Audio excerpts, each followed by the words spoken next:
मेरी last video में मैंने बात करी थी कि इंग्लिश बिल्कुल ज़ीरो से बोलते हुए आपको कैसे शुरू करनी है और कौन-कौन सी चीज़ों का ध्यान रखना है और क्या-क्या चीज़ें नहीं करनी। और उसमें लास्ट में ना मैंने एक पॉइंट जो सबसे इम्पोर्टेंट बताया था वो था माइंडसेट फॉर लर्निंग इंग्लिश। और उसी पॉइंट को मैं बिल्कुल डिटेल में अभी इस वीडियो में डिस्कस करने वाला हूँ। और फिर अगर आप गलत माइंडसेट लेकर इंग्लिश बोलने में स्ट्रगल कर रहे हो, then you can correct it after watching this video. तो सबसे पहला पॉइंट जो मैं यहां पर डिस्कस करने जा रहा हूं that is don't be afraid of making mistakes. Means English बोलते हो मिस्टेक्स करने से मत डरो। देखो इस बात को थोड़ा ध्यान से समझो। जब भी आप कोई भी काम नया नया सीखते हो, एनी स्किल, जब भी आप शुरू में उसको अटेम्प्ट करते हो तो आप मिस्टेक्स जरूर करते हो, दैट इज एक्सेप्टेबल। ये तो सबको समझ आ रहा होगा। बाकी के जो स्किल होते हैं ना उनमें कई कई बार ऐसा होता है कि आप बहुत कुछ सीख लेते हो फिर आप अटेम्प्ट करते हो, लेकिन इंग्लिश आप सीखोगे ही तब अगर आप उसको बोलोगे। तो ये स्पेसिफिकली आपको पहले जानना इंपॉर्टेंट है कि इंग्लिश सीखने के लिए पहला माइंडसेट ये है कि मिस्टेक्स करना शुरू करो।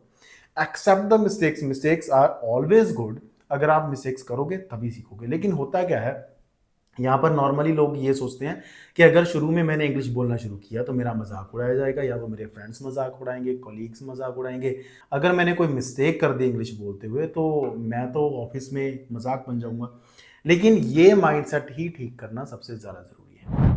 And one thing I noticed when I was learning to speak English, कि लोग आपकी मिस्टेक्स को एक्सेप्ट करते हैं, देन उसमें इंप्रूव करने के लिए आपकी हेल्प करते हैं। मीन्स अगर आपके दिमाग में यह है कि लोग हंसेंगे, हंसने वाले लोग बहुत कम होते हैं और वो बहुत जल्दी शांत हो जाते हैं। लेकिन जो लोग आपको सिखाने वाले हैं, आपकी इंग्लिश स्पीकिंग को अप्रिशिएट करने वाले, वो लोगों का इम्पैक्ट आपके ऊपर हमेशा ही ज़्यादा होता है। और फिर ये सब कुछ कैसे हो पाता है ये हम अगले पॉइंट में देखते हैं। देखो इंग्लिश हमारी मदर टंग नहीं है, तो हमें शुरू में ही ये चीज को एक्सेप्ट करना पड़ेगा। तो आप जस्ट इमेजिन करो, अगर कोई भी English speaking native English speaker Hindi या पंजाबी या अपनी कोई भी इंडियन लैंग्वेज बोलने की कोशिश करे, तो क्या वो शुरू में ही सही बोल पाएगा?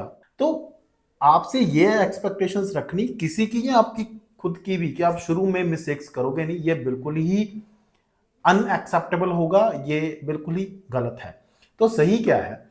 Don't try to speak like native English speakers. कई की बार ना लोग, मैंने देखा हमारे इंडियन लोग ही ये भी सिखा रहे हैं ऑनलाइन के अमेरिकन के जैसे इंग्लिश कैसे बोलना है। क्यों बोलना है भाई अमेरिकन जैसे? Why you want be American? हम इंडियन है, हम इंडियन एक्सेंट में ही बोलेंगे आराम से, जैसे हमसे बोला जाता है इंडियन एक्सेंट को ही फॉलो करो। बिकॉज हमारी मदर टंग अगर इंग्लिश नहीं है तो हम उसको इंग्लिश लोगों की तरह नहीं बोल सकते या अमेरिकन लोगों की तरह नहीं बोल सकते। सो मीन्स दो चीजें हैं इसमें।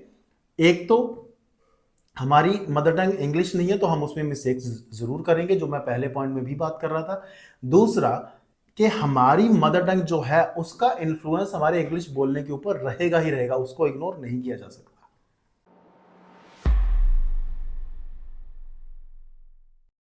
एक ना इंग्लिश सीखने के लिए बहुत ही पॉजिटिव पॉइंट है आपके पास, that you already understand English.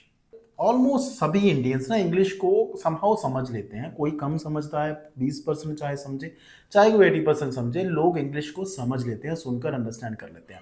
So that is a big positive point in learning English.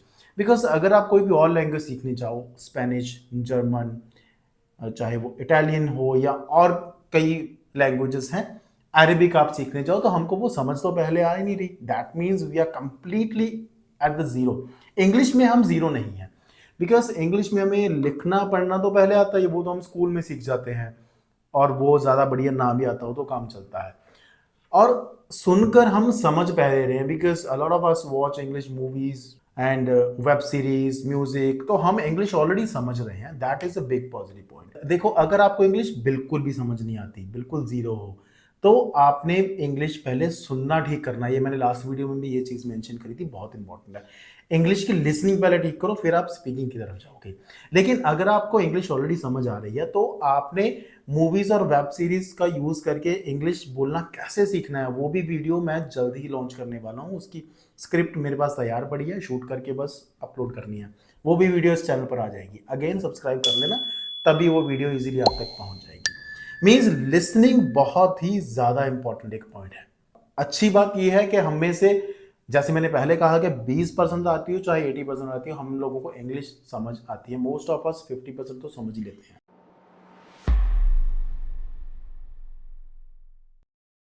और ये लास्ट में एक ये पॉइंट बहुत ज़्यादा इंपॉर्टेंट है, आपने शायद ये बात सुनी होगी, ये कोट पहले भी, सबसे बड़ा रोग क्या कहेंगे लोग। रियलिटी ये है, no one cares about you. अगर कोई आपके बारे में बात करता भी है ना, कुछ दिन के बाद में धीरे धीरे अगर आप सेम काम रिपीट करते जाओगे, धीरे धीरे वो लोग आपको भूल जाएंगे।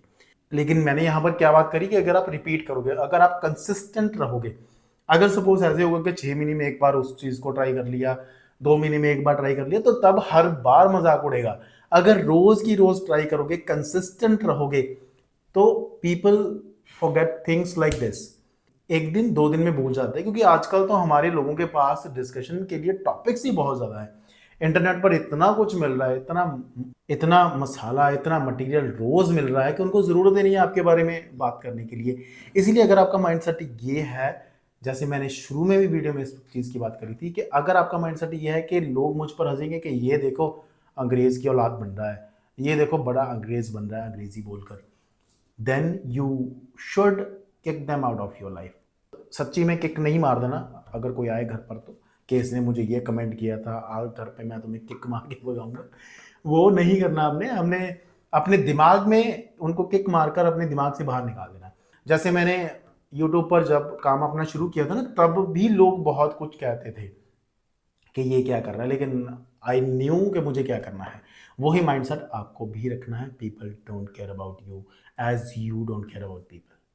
सो ऑल इन ऑल, इस वीडियो को समाप्त करते हुए ये कुछ पॉइंट्स हैं जो आपने अपने दिमाग में रखने हैं। Number 1, I do mistakes, I accept them and I learn from them. Number 2, I don't care what others think about me. Number 3, I already understand English.